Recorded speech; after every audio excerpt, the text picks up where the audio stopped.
Good morning, everybody. Hope you're doing well on this beautiful day. It's starting to get a little cloudy here and maybe some thunderstorms here in Calgary this afternoon. So I want to talk about wounds and trauma. Everybody has them, and they interact with us in this almost subconscious way. Let's begin here. So to be in duality, we have to have an ego. An ego is created as part of us separates from our part of source, or as a fractal of source, and an ego comes in to essentially protect us. A lot of people think an ego is about chasing for fame or making money and all that kind of stuff. That can be part of it, but its overriding goal is to protect us. So in A Course in Miracles, they talk about the entry into the human realm from being your God self. They basically say there was a mad thought, and a mad thought created what if we weren't part of God, and we were creators, so it happened. And a bunch of source split off and started to have experiences. But the only way to live in 3-dimension and to not have all our God source powers is the ego was created. And the ego is what is duality. We're separated from God, and between us and God is this thing called the ego. The ego creates our veils. It creates all the things that separate us from our God self-consciousness. So this ego comes, and from the day we're born, its role is to insulate us from and protect us from going back to God. So some of it is shame and guilt. Holy cow, I was part of God, and now I'm not part of God. I must have done something wrong.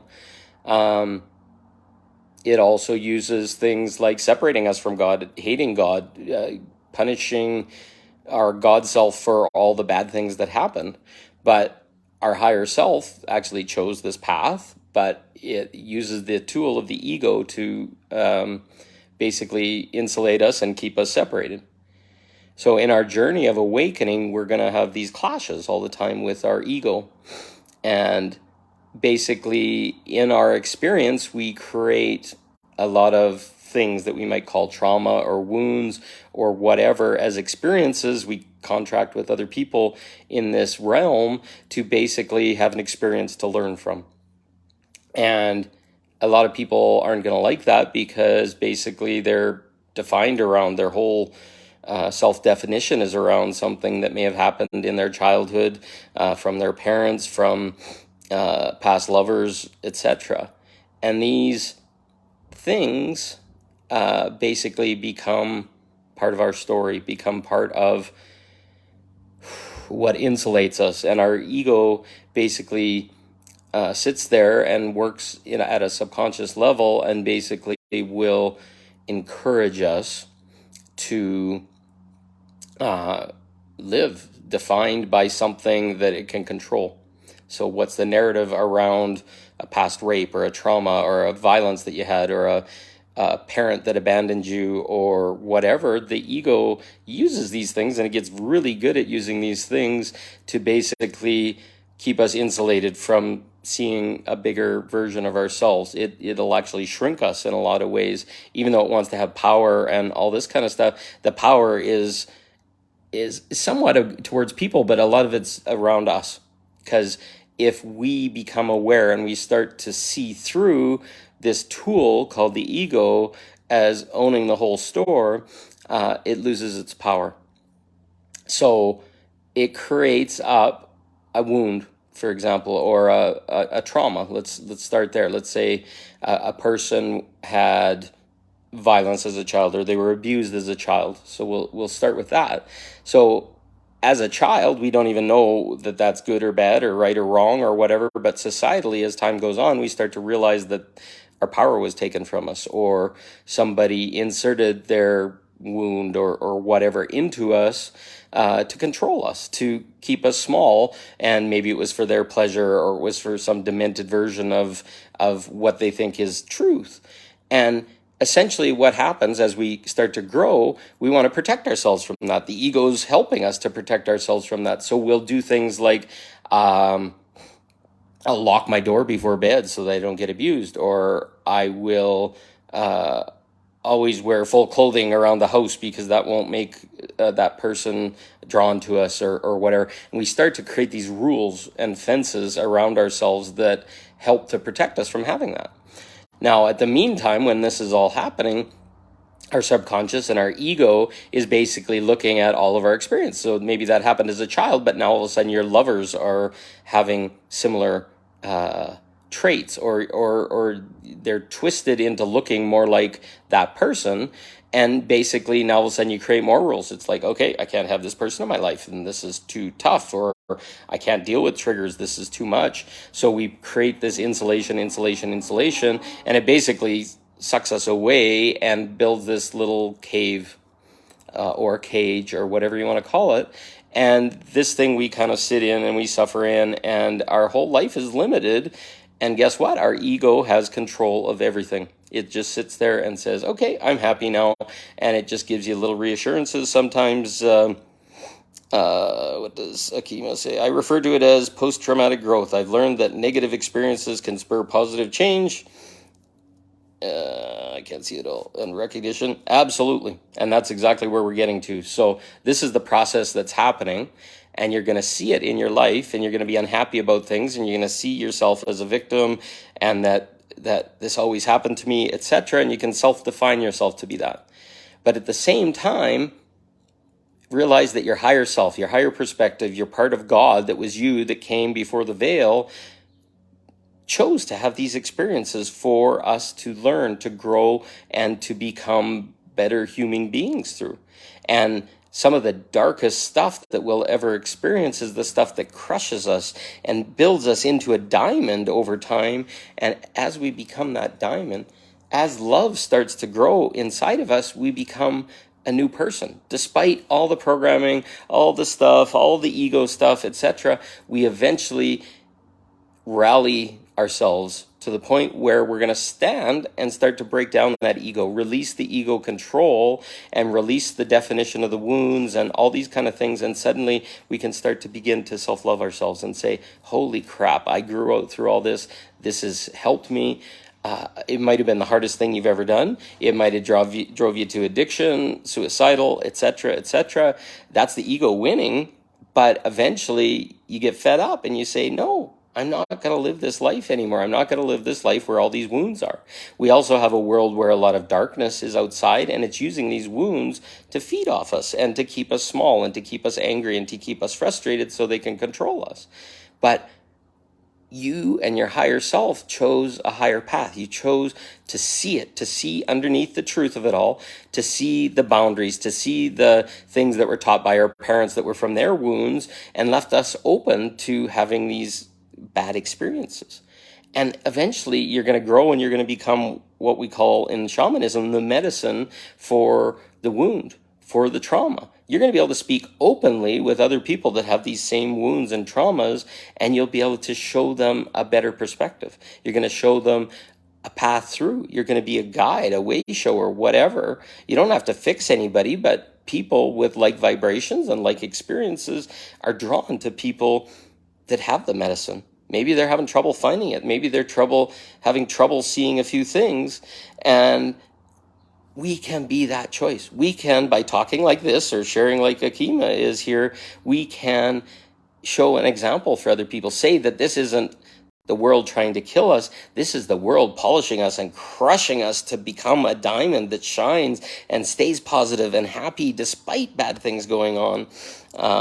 What does Akima say? Yes, without early intervention and help, traumatized children grow up to be traumatized. Adults often having abnormal reactions to stress, chronic. Yes, so our parents have a lineage trauma is what I call that. the world has punished and smashed and whatever, and we get some of the genetic history of our family, and it can go up. In shamanism, they say 7 to 10 generations, and if you start adding that all up, you're part of a collective of maybe 100,000 people that are all genetically related that are carrying these wounds. And we've come here at this time and place to be the medicine, to be the healing, to show a path through that maybe hasn't existed before. And it's time for that cycle to end, time for the cycle of all this trauma and all this unhappiness and all this fear to be dissolved. And we're doing it. We're being it. It may feel like you're punished by your higher self and God, and you're going to have gone through some sickening, disgusting stuff that nobody should have had to experience. But to get through and be light on the other side, to get through and take the positives and take the growth, and then be able to shine and smile to people and say, fuck, I went through that. And yes, it was hell.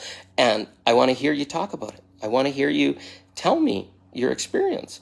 But eventually, we're going to not be stuck in it anymore once we've been witnessed and people have heard that this thing happened and it wasn't fun and it happened to them too. And the more we vulnerably share, we make it okay to have these wounds, and we make it okay to talk about them, and we make it okay to rise up, to shine, and to be the healing, to be the vibrational clearance of this, to put it into the field of the collective so we can all rise up and grow and smile, because it hasn't been fun. But it was a tool that shaped us. It's a tool of pressure and creating that diamond. How could you ever be tested so hard than to have gone through this experience? And now you've gone through it and you've taken the good from it, and now you can speak to the good from it for other people. And to speak of the wounds of the people that are creating, to speak of the lineage trauma that they're dealing with. Some of the people don't even have any control of their life. They're just being a wound or a contract for another person to cause pain, to cause suffering. Maybe they're also having their own healing in that they have to be a perpetrator, you have to be a victim, or vice versa. Sometimes you'll be in the perpetrator energies. These energies exist, and they're shaping us. They're polishing us. They're grinding us down. They're making us small. They're feels like hurting us, but there's a purpose. So see that the wound and the trauma that you're maybe going through has a higher purpose. It's not a simple step to start to accept that this happened for a reason, but we have to self-love ourself first. We have to choose to take self-responsibility, say this is happening for me and not to me, because to me creates this victim consciousness, and then we have no power. We can't deal with it. We can only fix it by hurting that other person or stopping this from happening. But if we say, okay, this is happening for me, what boundaries did I have? What things was I taught as a child? What did my parents infect me with in some ways that's negative thinking, or being too open, or not having boundaries, or not being able to say yes or no?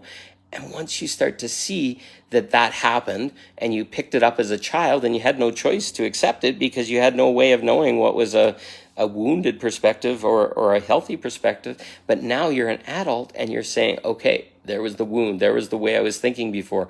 I don't need to think that way. I don't need to believe that anymore. And all of a sudden we start to say, holy shit, this showed me something about myself that couldn't have been shown in any other way. And once you start to recognize that, your self-love starts to grow. It's like, okay, yeah, I didn't consciously choose some of this stuff. I allowed it into my system. I had no choice. It came and happened.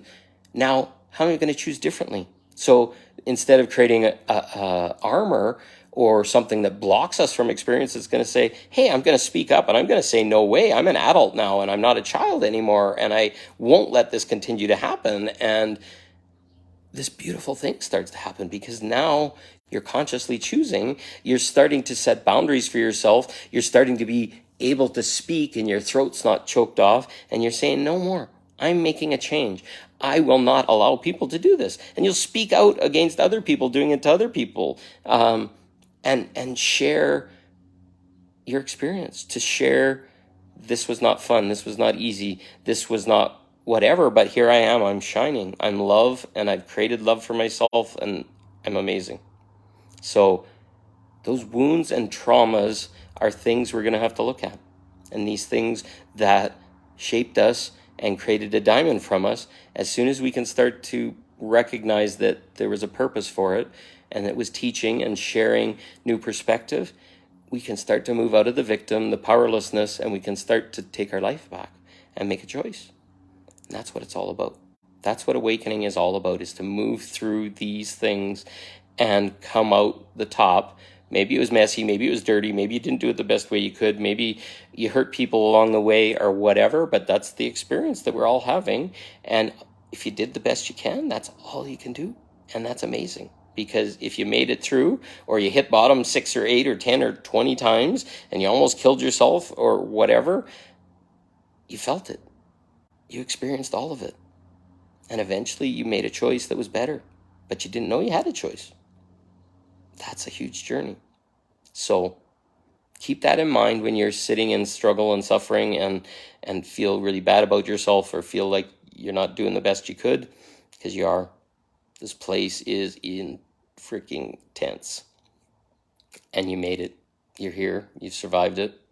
Maybe this little drop of wisdom will help you climb the rest of the way out. Maybe it'll piss you off. It's all okay. But this is the truth that I've found in my journey, and I feel so much better.